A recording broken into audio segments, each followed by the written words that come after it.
Assalamualaikum warahmatullahi wabarakatuh. Halo semuanya, perkenalkan nama saya Abdul Fatah Hakim dan NIM saya 25090113. Oke.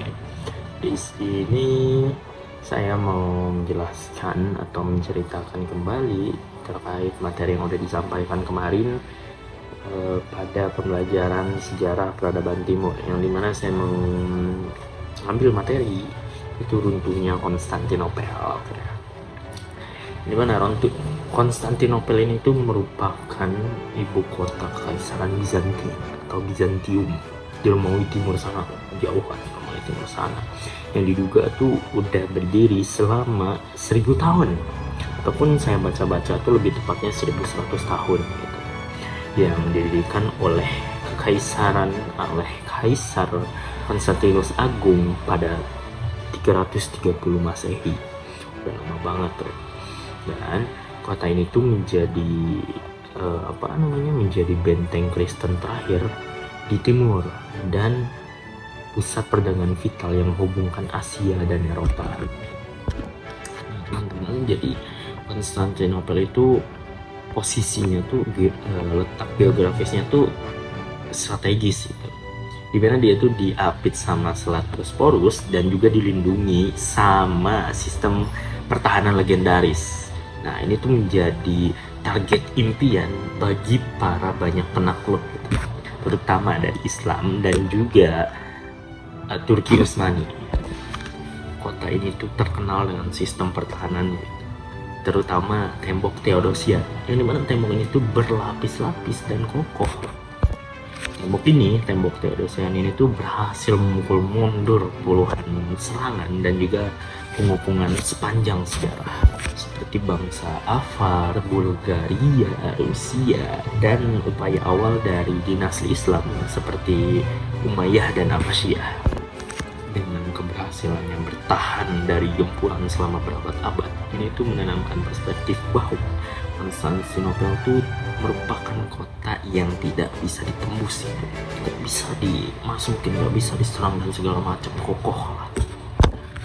Pada abad ke-15, Kekaisaran Bizantium ini tuh merosot drastis gitu, sehingga wilayah kekuasaannya yang tersisa tuh hanya kota Konstantinopel dan beberapa daerah kecil sekitarnya.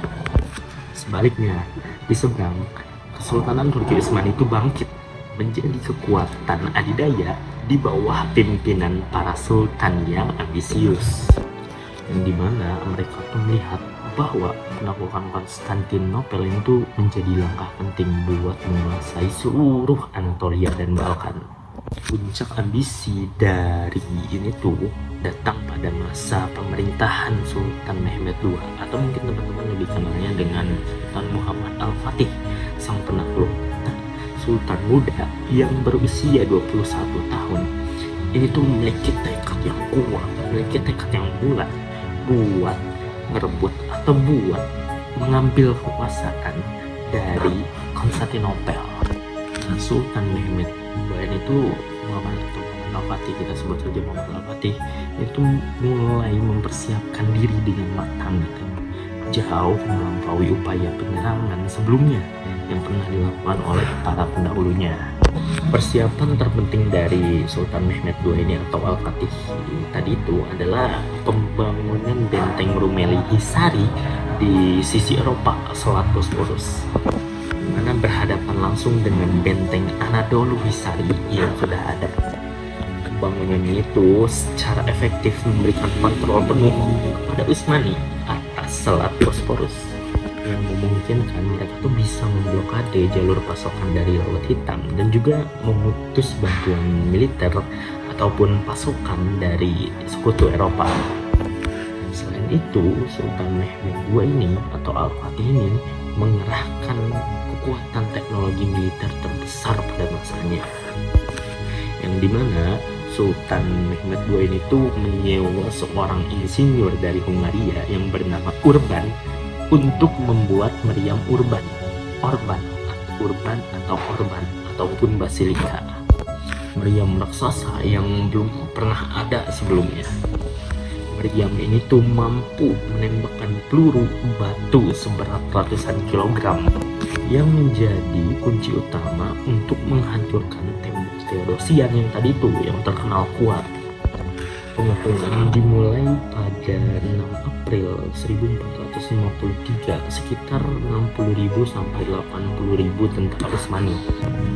Selama hampir 2 bulan, meriam Orban terus membombardir tembok kota sehingga menciptakan lubang-lubang besar. Sementara di laut, Al-Fatih itu menunjukkan kecermalan taktisnya yang terkenal. Pada malam hari, ia memindahkan sebagian besar kapalnya melalui jalur darat yang dilapisi kayu dan lemak, memutari rantai besi di Golden Horn atau tanduk emas dan menyerang kota dari sisi yang lemah dan tidak terjaga. Pertahanan terakhir dari Bizantium ini tuh dipimpin sama Kaisar Konstantinus Logos, yang dimana tuh dia berjuang keras dengan pasukan kecilnya dan beberapa sukarelawan dari Eropa. Namun serangan hebat Utsmani pada 29 Mei berhasil menembus pertahanan yang tersisa. Kaisar Konstantinus XI gugur dalam pertempuran, sehingga Konstantinopel ini jatuh ke tangan Kesultanan Turki Utsmani. Kejatuhan Konstantinopel itu membawa dampak besar bagi dunia. Secara resmi, peristiwa ini mengakhiri Kekaisaran Romawi Timur yang udah bertahan selama 1123 tahun. Secara luas dianggap sebagai penanda berakhirnya abad pertengahan dan dimulainya era modern di Eropa. Muhammad Al-Fatih mengubah Hagia Sophia menjadi masjid dan menjadikan kota itu yang kemudian berganti nama menjadi Istanbul sebagai ibu kota baru Kesultanan Utsmani. Oke, tamat. Assalamualaikum warahmatullahi wabarakatuh.